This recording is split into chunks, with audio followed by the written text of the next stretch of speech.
Hello everyone, let's talk about lapse rates. So this video was specifically requested by my geography teacher for our year 12s, so here you go. Let's start off with defining environmental lapse rates. So ELR is defined as the actual rate at which the temperature of the atmosphere changes with altitude. You can think of this as the air you're feeling right now, what's the temperature, and how that temperature is going to change as you go up into the sky.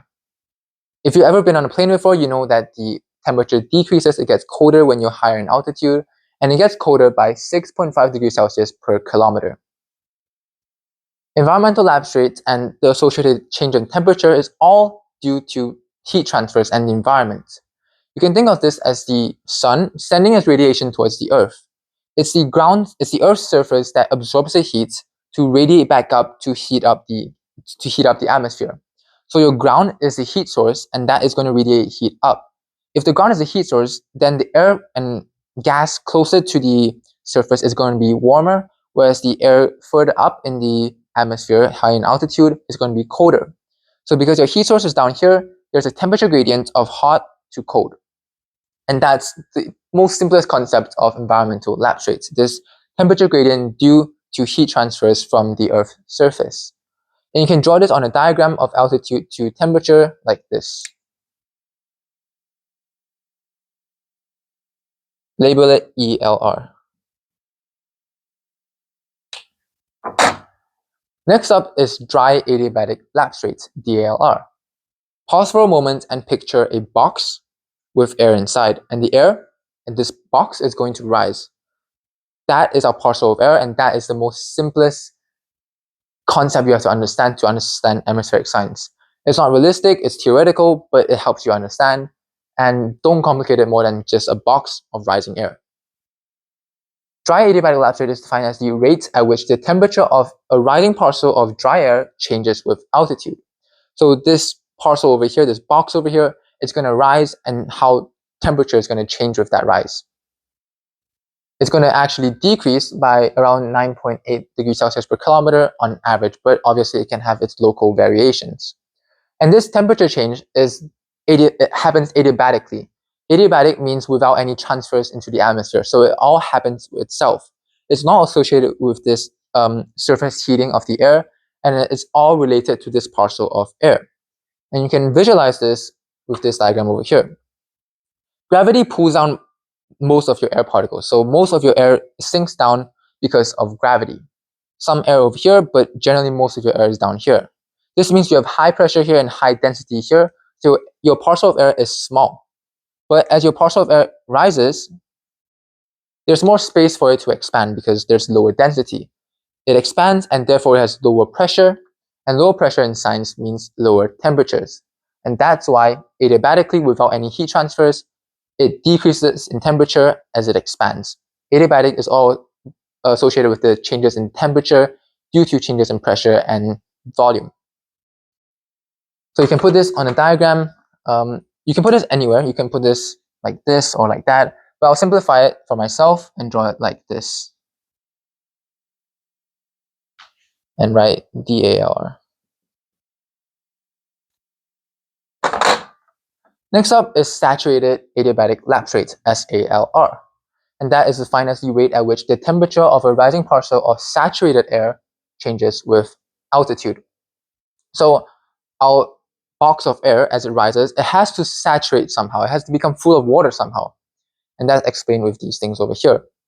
SALR happens around 5 degrees Celsius per kilometer. So lifting condensation level is the altitude of dew point, and dew point is the temperature of 100% relative humidity. This means that it's saturated because it's 100% humid. So that is where saturation occurs. And you can draw an altitude at which that happens, like this. That's your lifting condensation level. So at this point in altitude, your air parcel becomes saturated. And it's all defined, explained over here. So you have to understand this concept of cold air holding less water vapor than warm air. So I'm not going to go into the science of that, but just know and understand and remember this concept. Cold air holds less water than warm air.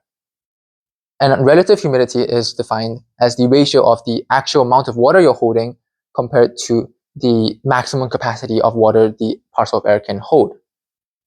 So as your altitude rises, you know the temperature is going to decrease like this. Temperature is decreasing as your altitude increases, right? And because your temperature decreases, you're going to be able to hold less water than before, therefore your capacity drops.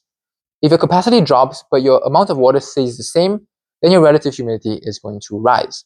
To put this into numbers, let's say you have 50 water vapor in your box, but the maximum you can hold is 100 in the ground.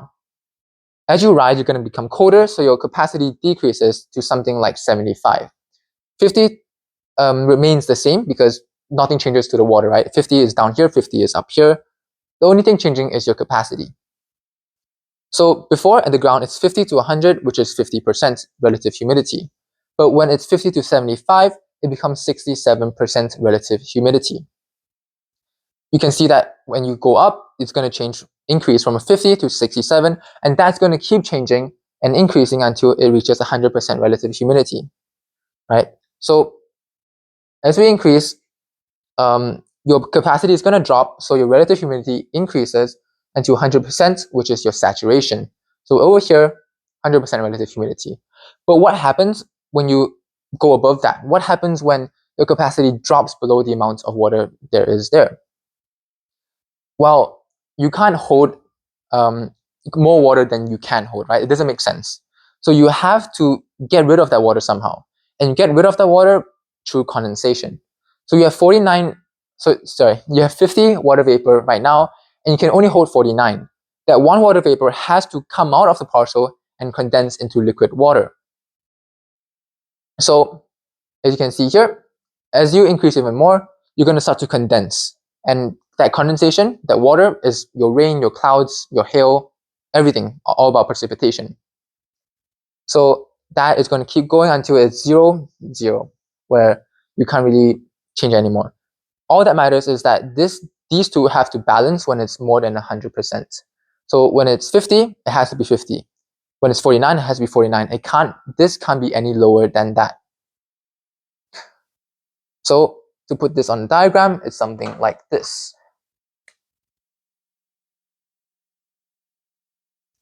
Point with the DLR and increases up steeper.